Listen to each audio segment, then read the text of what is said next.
Over mod 9'eren, og så vi mødes. Motor.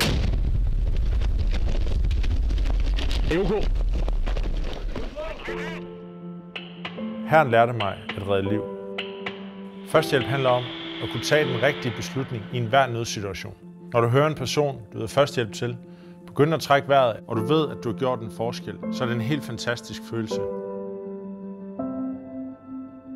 Grunden til, at vi egentlig startede First Aid, var, fordi vi fandt ud af, at det var svært at komme ud med de kompetencer, du egentlig havde tillært dig i forsvaret, og bruge det i det civile.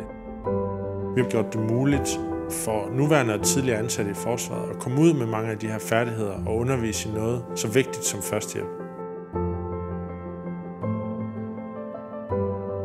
Vi fandt egentlig ud af, at vi har brug for hjælp til vores online markedsføring, da vi mærkede en plateau på vores udvikling. Vi havde gjort de justeringer, vi kunne internt, og havde lavet det eksterne markedsføring, vi nu fandt rigeligt, men vi kunne ligesom ikke få brudt igennem. Og vi håbede selvfølgelig på, at vi kunne få en større promovering af vores virksomhed og komme ud til nye virksomheder, nye personer, og så få ekspanderet den her viden, som vi har for forsvaret. Ja.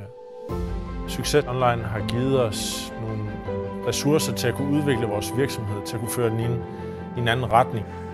Vi er gået fra at være Anders og jeg i firmaet til, at vi nu har 30 ansatte og har kontor både i Aarhus og i København. Sidste år uddannede vi omkring 360 personer i førstehjælp. I år har vi uddannet omkring 3200 personer. Jamen, nogle andre fordele, vi har fået af Succes Online, har jo været hele det her digitale mindset. På sådan et personligt plan har det jo været fedt at kunne skabe en virksomhed, hvor folk kan få en fast indtægt fra, og vi kan skabe et mere sikkert Danmark.